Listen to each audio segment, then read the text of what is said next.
Hello friends, welcome to new student lecture video from medical lab tech Subrat. तो आज इस video lecture में हम लोग बात करने वाले हैं multiple choice questions for laboratory technicians. तो आगे बहुत सारे वैकेंसीज आने वाले हैं लैबोरेटरी टेक्नीशियन के लिए। तो आज ऐसे ही जैसे कि लास्ट वीडियो में हम लोगों ने देखा था माइक्रोबायोलॉजी के मल्टीपल चॉइस क्वेश्चन, आज ऐसा कुछ स्पेसिफिक नहीं है। हम पूरा pathology, microbiology, anatomy, physiology, biochemistry हर एक चैप्टर के एक एक क्वेश्चन ऐसा करके देखेंगे। लोग चैनल पर पहली बार आए हैं तो चैनल को सब्सक्राइब जरूर कर लीजिए, क्योंकि ऐसे ही अपडेट लेकर मैं डेली आप लोगों के लिए आती हूँ। वीडियो पसंद आ रहा है तो लाइक करना मत भूलिएगा। चलिए चलते हैं गाइज, आज का जो क्वेश्चन आंसर है स्टार्ट करते हैं। तो first question here is vasopressin is secreted by. तो ये डायरेक्ट पूरा क्वेश्चन। तो vasopressin is secreted by anterior pituitary, posterior pituitary, adrenal gland as well as prostate gland. तो ये चार जो ग्लैंड है, जैसे कि आप लोगों को पता होगा, पिट्यूटरी ग्लैंड है that is a master gland, ठीक है। यही सब कुछ कंट्रोल करता है। जैसे घर में माँ होती है ना, वो सब कुछ कंट्रोल करती है घर पे, वैसे ये पिट्यूटरी है जहाँ ये पूरा मास्टर ग्लैंड है, principle of the human body, ठीक है। ये जैसे कंट्रोल करेगा वैसे ही आप लोग उसमें से कंट्रोल होते जाएंगे, ठीक है। तो यहाँ पे पूछा है कि पिट्यूटरी जो होता है उसका भी एंटीरियर पार्ट है, उसका भी पोस्टीरियर पार्ट है। तो एड्रिनल ग्लैंड है और उसके बाद प्रोस्टेट ग्लैंड है। तो ये चार ग्लैंड में से ऐसा कौन सा पार्ट है जिसमें से वासोप्रेसिन सिक्रेशन होता है? बहुत ही इंपॉर्टेंट सा सवाल है, बहुत सारे एग्जामिनेशन में पूछा जा चुका है। अगर आप लोगों को पता है तो आंसर बता दीजिए, नहीं तो मैं बता रही हूँ। इसका आंसर हो जाएगा option number A, that is anterior pituitary. Anterior pituitary से क्या होता है ना, वासोप्रेसिन का सिक्रेशन होता है, ठीक है। तो फिर चलिए चलते हैं सेकंड क्वेश्चन की तरफ। सेकंड क्वेश्चन है how many pairs of cranial nerves are there. ये बहुत ही फ्रिक्वेंटली आस्क्ड क्वेश्चन है और डायरेक्ट क्वेश्चन है। कोई भी मतलब यहाँ पे मिलावट कुछ नहीं है कि मतलब इधर उधर से कुछ घुमा के, ऐसा भी प्रैक्टिकल ओरिएंटेड क्वेश्चन भी नहीं है, ना ही ये आप लोगों का कुछ अंडरस्टैंडिंग वाला क्वेश्चन है। पूरा डायरेक्ट टू डायरेक्ट क्वेश्चन है। कितने number of cranial nerves present होते हैं हमारे बॉडी में? ऑब्वियसली आप लोग बताएंगे कितने नंबर होते हैं। ऑप्शन चार जो है आपके सामने है, बताइए इसका आंसर क्या हो जाएगा।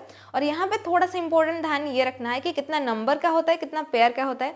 अगर इसमें आप कंफ्यूज हो रहे हो तो थोड़ा सा उसको चेक करिएगा कि क्वेश्चन जो है पेयर में पूछा है या नंबर में पूछा है। अगर यहाँ पे मैं बता दूँ, इसका आंसर हो जाएगा obviously 24 number of cranial nerves are there in our human body, right. लेकिन यहाँ पे पूछा है पेयर्स, तो 24 पेयर अगर ऑप्शन नंबर ए पे दिया हो जाएगा कि 24, अगर मैं 24 को ही टिक कर लूँ तो ये तो गलत हो गया। 24 पेयर्स तो नहीं होते हैं हमारे पास। कितने पेयर्स होते हैं? 12 पेयर्स होते हैं, टोटल 24 नंबर होते हैं। तो इस वाले क्वेश्चन को ऐसा पेयर में और नंबर में, ये दोनों को आप लोगों को थोड़ा सा अच्छे से देना चाहिए, नहीं तो ये जो इसका आंसर आपका गलत हो सकता है, ठीक है। आपको आंसर पता होगा लेकिन आप गलत कर देंगे, ऐसा तो सही नहीं है ना, ठीक है। इसीलिए आपका 12, 13, 14, 10 जो दिया गया है आप लोगों को टिक करना है ऑप्शन नंबर ए पे, that is 12 number of cranial nerves are, 12 pairs of cranial nerves are there, ठीक है। तो जैसे कि आप लोगों का ट्रॉक्लियर नर्व होता है, ऑप्टिक नर्व होता है, आंखों में प्रेजेंट होता है, ट्रांसजेमिनल नर्व होता है, भागल नर्व होता है, ऑक्यूलोमोटर नर्व होता है, ऐसे बहुत सारे क्रैनियल नर्व जो 12 नंबर ऑफ क्रैनियल नर्व्स होते हैं। अगर आपको याद होगा तो बहुत ही अच्छा है, ठीक है। तो नेक्स्ट होता है आप लोगों का, वैसी नर्व से रिलेटेड है, nerve present in our heart. तो जैसे कि आंखों में ऑप्टिक नर्व प्रेजेंट होता है, वैसे ही हमारे हार्ट में कौन सा नर्व प्रेजेंट होता है? Vagal nerve, oculomotor nerve, hypoglossal nerve as well as trochlear nerve, ठीक है। अगर इस क्वेश्चन का आंसर आपको पता है तो बताइए मेरे को, नहीं तो मैं ही बता दूंगी। ये वाला जो क्वेश्चन है, हमारे हार्ट में ऐसा कौन सा नर्व्स प्रेजेंट होते हैं? हमारे हार्ट में वागल नर्व प्रेजेंट होते हैं, VAGAL, vagal nerves present in our heart, ठीक है। तो चलिए ये क्वेश्चन होने के बाद चलिए चलते हैं थोड़ा सा टिश्यू रिलेटेड क्वेश्चन देखते हैं। तो टिश्यू, व्हाट आर टिश्यूज? तो मेन जो होता है स्टार्टिंग हमारा होता है cell. Cell is the structural and functional unit of life. तो जैसे कि आप लोगों को पता होगा, बेस्ट एग्जांपल ये है, सभी लोगों को आप लोगों को पता है, लेकिन जिन लोगों को नहीं पता है थोड़ा सा इसके बारे में डिस्कस कर लेते हैं। सेल्स जो होते हैं ये बनाते हैं आपका पूरा स्ट्रक्चर। ह्यूमन बॉडी बना है तो ये किस चीज से बना है? उसका छोटा सा minute particle, that is the cell. बिना सेल के आपको पूरा इतना बड़ा सिस्टम नहीं बन पाएगा। जैसे कि फॉर एग्जाम्पल आपने देखा होगा ब्रिक्स, तो ब्रिक्स जैसे होता है वैसे ही सेल्स होते हैं। Without bricks we can make it a wall, right. एक घर नहीं बना सकते विदाउट ए ब्रिक। तो वैसे ही विदाउट ए सेल आप एक बॉडी या फिर कुछ भी लिविंग ऑर्गेनिज्म नहीं बना सकते, ठीक है। ये डिपेंड करता है कि प्लांट का सेल अलग होता है और एनिमल का सेल अलग होता है, उसके ऑर्गेनेल्स थोड़ा सा डिफरेंस होता है। लेकिन कोई भी चाहे ऑर्गेनिज्म हो, लिविंग ऑर्गेनिज्म हो, उसमें से क्या होता है ना, आपका सेल्स प्रेजेंट रहते हैं। तो सेल जो होते हैं ये थोड़ा सा मिल जाएंगे, अगर छोटे cells, group of cells are joined together, they will form the tissues. क्या बन जाएंगे? वो टिश्यू बन जाएंगे। तो जैसे कि आपको पता होगा हिस्टोपैथोलॉजी लैब में हम लोग टिश्यू कलेक्शन करके लाते हैं। वो टिश्यू स्पेसिमेन, टिश्यू जो सैंपल होता है उसको हम लोग उस पर देखते हैं कि सेल्स में कोई भी अबनॉर्मलिटीज देखने के लिए हम उसको देखते हैं। So they are called as tissues. Tissue, group of tissue are called as organ. जैसे कि suppose this is my hand, right, तो ये हैंड कैसे बना है, ग्रुप ऑफ टिश्यूज, बहुत सारे ऐसे tissue join together they form the organ, and ऐसे ही बहुत सारे organ join together to form organ system. तो ऑर्गन सिस्टम पूरा होल टोटल मिला हुआ कि आपका ह्यूमन बॉडी बना है। तो आप लोग समझ गए ये बात को। तो मेन सेल होता है जो structural and functional unit of life होता है, राइट। तो सेल के बारे में हम लोगों ने देख लिया। तो यहाँ पे पूछा है lungs, which is the respiratory organ, right. Lungs के थ्रू ही हमारा रेस्पिरेशन होता है, उसके अंदर में जो एल्वेली प्रेजेंट होता है which helps in the exchange of gases. तो थोड़ा सा उसका हम रेस्पिरेटरी ट्रैक के बारे में बात कर लेते हैं। Respiratory tract starts from here, nose, right. Nose के बाद उसके बाद नॉस्ट्रिल्स आता है, उसके बाद ट्रैकिया, पूरा जो हमारा विंड पाइप होता है that is called as trachea. तो विंड पाइप जहाँ पे एंड होता है that is called as bronchi. Bronchi फिर से डिवाइड हुए हैं ब्रोंकियोल्स के तरह, दोनों तरफ से, ठीक है। तो ब्रोंकियोल्स जो है जहाँ पे एंड हुए हैं, तो the end part is called as alveoli. Main छोटा सा पार्ट होता है which helps in the exchange of gases। Main important role alveoli का रहता है इन द लंग्स। तो यहाँ पे पूछा गया है वो जो alveoli है जो एक्सचेंज करता है आपके गैसेस को, वो जो टिश्यू है कौन से टिश्यू से बना है, ऐसा कौन सा टिश्यू है जिसमें से ये alveoli बना हुआ है। तो ऑप्शन सारे squamous epithelium, columnar epithelium, cuboidal epithelium as well as cartilage. तो थोड़ा सा एलिमिनेट करके हम इस क्वेश्चन का आंसर देखेंगे। Cartilage as well as tendons, ये बोन के जॉइंट या फिर बोन मसल के जॉइंट को cartilage as well as tendon बोलते हैं, ये आप लोगों को पता है। ये कार्टिलेज ऑप्शन नंबर डी नहीं होगा।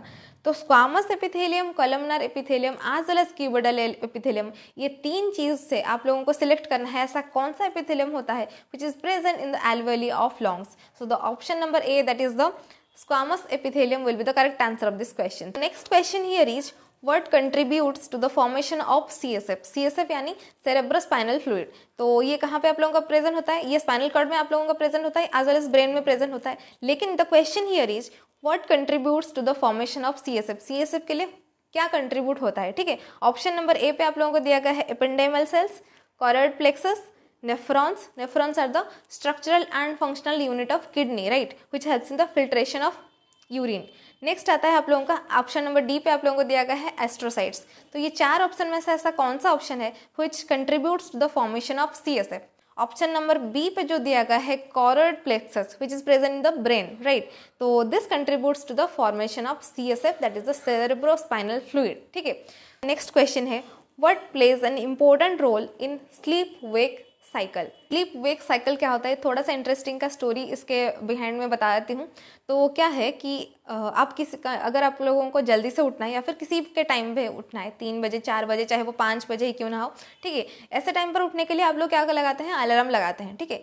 तो आप लोग you will be surprise to know that हमारे बॉडी में भी इंटरनली एक अलार्म होता है।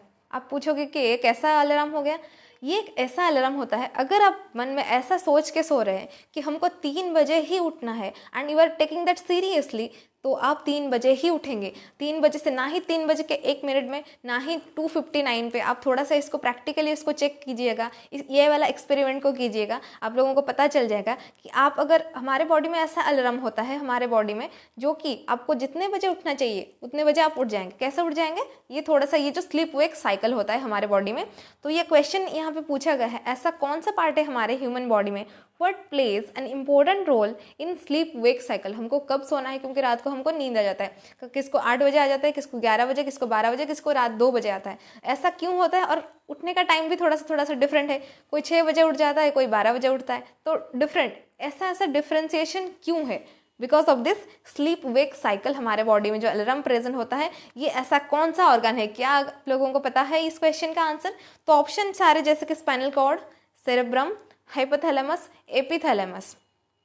तो ये 4 ऑप्शन में से ऐसा कौन सा ऑप्शन है जो कि सही हो जाएगा?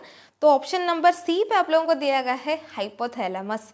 तो यहाँ पे मैं डायरेक्टली इसका आंसर बता रही हूँ, इसका आंसर हो जाएगा option number C that is hypothalamus. ये जो ऐसा ऑर्गन है हमारे बॉडी में which plays an important role. Hypothalamus को पता रहता है आपको कब सोना है, हाइपोथैलेमस कंट्रोल करता है आप कब उठेंगे। अगर आप लोगों ने माइंड मेकअप कर लिया कि हाँ मुझे 7 बजे उठना है, देन ये वाला अलार्म लग जाता है और आप लोग 7 बजे 7 उठ जाते हैं, ठीक है। सो ये होता है आप लोगों का important role of the hypothalamus. Don't confuse this with epithalamus, right. Hypo that is epi, right. Next question आता है आप लोगों के लिए, light is used in fluorescence microscopy.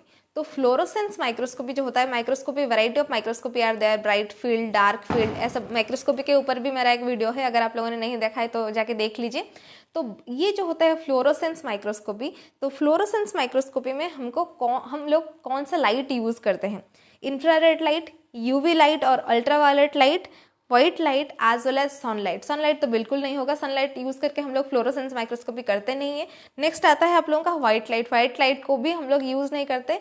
तो ये दोनों में से infrared light as well as UV light, ये दोनों लाइट में से ऐसा कौन सा लाइट होगा which is use for fluorescence microscopy? So the option number B जो यूवी लाइट है, UV light is used for fluorescence microscopy. ठीक है, अगर आप लोगों को वीडियो अच्छा लग रहा है, ऐसे आप लोगों को बहुत सारे नॉलेज गेन हो रहे हैं, तो वीडियो को लाइक करना, क्योंकि इससे मेरे को मोटिवेशन मिलती है ताकि नेक्स्ट में ऐसे ही आप लोगों के लिए वीडियो बनाती जाऊँ। ठीक है, नेक्स्ट क्वेश्चन है यूरिन से रिलेटेड है। तो यूरिन आप लोगों को पता होगा, तो एक्सक्रीटरी सिस्टम में एक्सक्रीशन जो होता है हमारा, जो liquid that is called as urine, it contains urea, creatinine. ठीक है, तो यहाँ पे क्वेश्चन पूछा गया है यूरिक एसिड फॉर्मेशन। तो थोड़ा सा अमाउंट में यूरिक एसिड भी रिलीज होता है in the urine.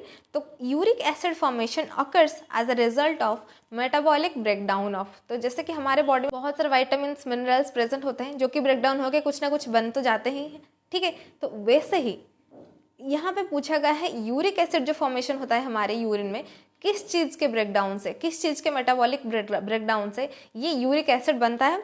Nucleic acids, fatty acids, PUFA as well as MUFA। तो ये चार ऑप्शन में से ऐसा कौन सा ऑप्शन सही होगा? आप लोग मेरे को कमेंट सेक्शन में बताइए कि यूरिक एसिड के लिए, यूरिक एसिड फॉर्मेशन के लिए किस चीज़ को, कौन सा चीज़ जो होता है वो मेटाबॉलिक ब्रेकडाउन होकर ये जो बनता है आपका यूरिक एसिड। तो ऑप्शन नंबर ए हो जाएगा इसका answer, that is the nucleic acid. Nucleic acid guys जब वो मेटाबॉलिक ब्रेकडाउन होता है, ये आप लोगों का बन जाता है यूरिक एसिड। तो ये मेनली तो बर्ड्स का रिलीज होता है, क्योंकि हमारे यूरिन में mainly most of the time maximum amount में जो रहता है यूरिया रहता है, लेकिन यूरिक एसिड जो रहता है बर्ड्स के अंदर में रहता है, लेकिन यूरिक एसिड थोड़ा सा स्मॉल अमाउंट में हमारे यूरिन में भी रहता है। ठीक है, and now we are moving towards the last and the final question of this session. Last question में आपका दिया गया है approximately what volume of ultrafiltrate is filtered by the glomeruli. तो ग्लोमेरुलाई क्या है? तो जैसे कि मैंने आप लोगों को ऑलरेडी बता चुके हैं, नेफ्रॉन्स जो होते हैं, these are the structural and functional unit of kidney. तो without a nephron your kidney can't filtrate. तो किडनी का फिल्ट्रेशन के लिए वहाँ पे प्रेजेंट होते हैं नेफ्रॉन्स। तो नेफ्रॉन्स के भी थोड़ा थोड़ा सा पार्ट होते हैं। फर्स्ट वन होता है glomerulus Henle. First part of the nephron is called as glomerulus. तो यहाँ पे इसीलिए पूछा है कि ये जो ग्लोमेरुलस में जो अल्ट्रा फिल्ट्रेशन होता है हमारे ब्लड का, कितना अमाउंट का होता है? तो 50 litre, 100 litre, 125 litre as well as 180 litre. तो ये क्वेश्चन का आंसर देखते ही हम लोगों का वीडियो जो है एंड हो जाता है। इसके लिए बस इतना ही। अगर आप लोगों को वीडियो पसंद आ रहा है, वीडियो को लाइक करना, पहली बार आए हैं तो चैनल को सब्सक्राइब जरूर कर लीजिए। ठीक है, तो इस क्वेश्चन का आंसर हो जाएगा option number D, that 180 litre of ultrafiltrate is filtered in the glomerulus of kidney. ठीक है, तो फिर चले चलते हैं, मिलते हैं in the next video lecture. तब तक के लिए इस वीडियो को अच्छे से देखते रहिए। Thank you.